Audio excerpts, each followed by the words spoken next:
Court has adjourned for the day in the Michael Jackson trial, with jurors hearing detailed testimony from a former Neverland security guard. A lot of testimony today about the comings and goings of visitors at Jackson's Neverland Ranch. Security guards there took meticulous notes about when visitors would arrive, where they would be staying, and when they planned to leave. A former security guard testified that in early 2003 there was a message on the board of one of the security offices which said the accuser is not allowed off the property. This was during the time the family claims they were falsely imprisoned by Jackson and his associates. Under a painstaking cross-examination, the defense presenting extensive logs showing various dates the accuser and his family came to the ranch and also dates that they left the ranch. The question before the jury: where is the defense going with this? They're going through date by date by date, and the issue that that's raising is the timeline. And if the mother is wrong or confused as to the timeline, question one, is she lying? Question two, is she mistaken? If either of those are true, then what? Does that mean that none of this occurred or none of this could have occurred? That's the question that's being raised by the cross-exam. And before the jury can put all this together, they will have to wait for the former security guard to finish his testimony. Perhaps that will happen tomorrow. Contessa, as you mentioned, court is over for the day. Jennifer London in Santa Maria, California. Thank you, Jennifer. In the Michael Jackson trial now, more testimony from a former Neverland guard, plus word that a potential defense witness has been arrested in New Jersey. Michael Jackson arriving here at the courthouse in Santa Maria. It is week 8 of his criminal trial. He did arrive with his mother.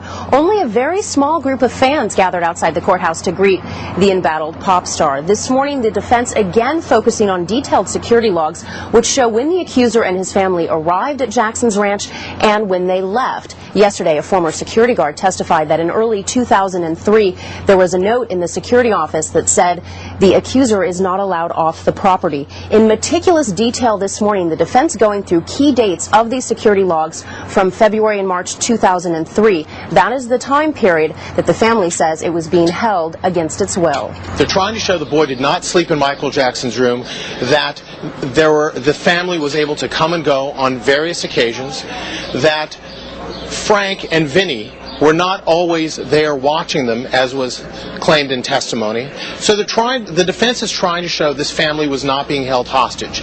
And in related Michael Jackson news, a possible witness for the defense has been arrested for allegedly having sex with a minor. Ahmed Elatab is one of Jackson's most vocal, outspoken supporters. He says that he met the pop star back in the mid-1990s and he visited him at his Jackson's ranch many times, but he says he never slept in Jackson's bed. Lisa, at this time it is not clear how this will affect his testimony, if in fact the defense plans to call him.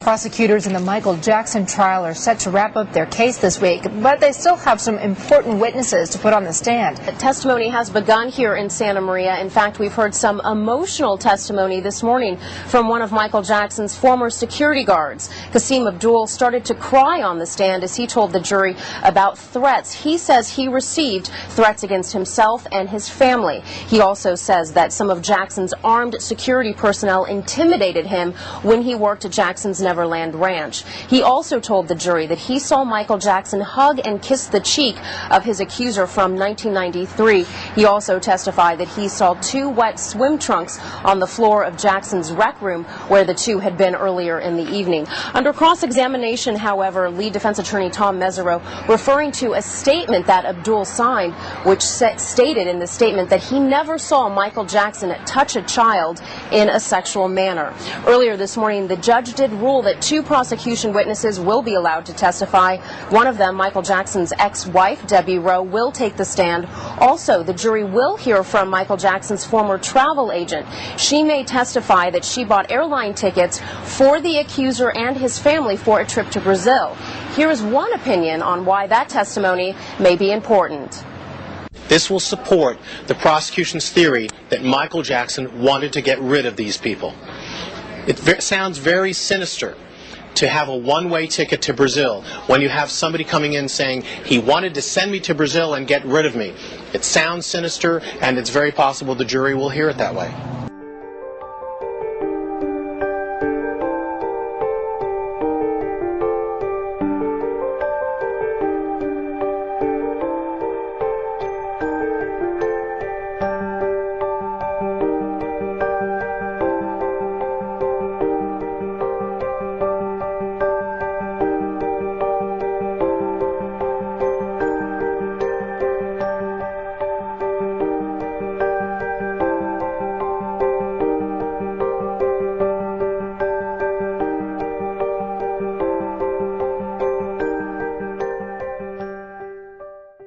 Today, the Michael Jackson trial continues with more testimony about a rebuttal video recorded by Jackson Associates. Testimony from Michael Jackson's former videographer has completed for the day, but only after an extensive cross-examination.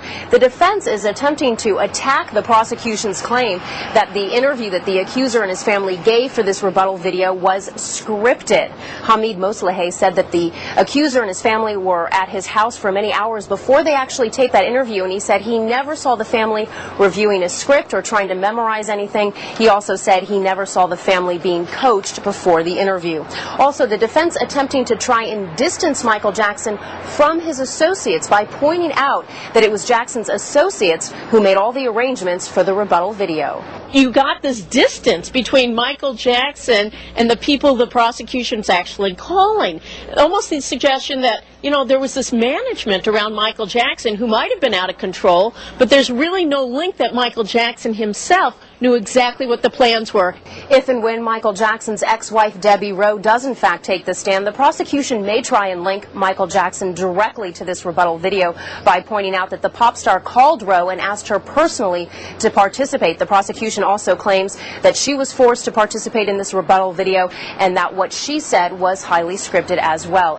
Debbie Rowe's testimony was meant to corroborate testimony from the accuser's mother that they were forced to participate in a rebuttal video and that it was highly scripted. And while Rowe did say that her interview lasted for 9 hours and that one of Michael Jackson's associates frequently would interject and have her rephrase her answers, and she did say she did the interview so she could see her children, she never said she was forced to do the interview, and she never said it was scripted. On cross-examination, she said she wanted to give spontaneous answers and she wanted to help Michael Jackson.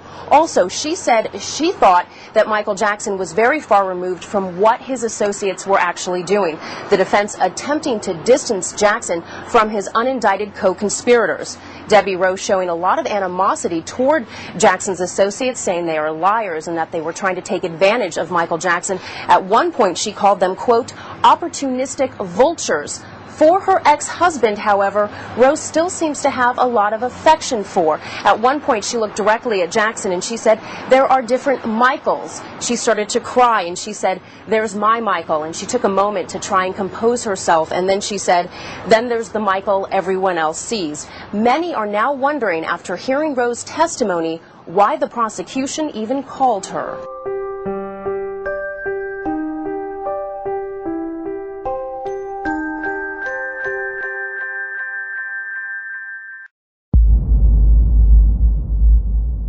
She distances Michael Jackson from the conspiracy. She makes him look like a victim of all of the people surrounding him. She makes prosecutors look bad. She makes the Santa Barbara Sheriff's Department look bad. You could essentially distill her testimony and use it as a closing argument if you're Michael Jackson's defense attorneys.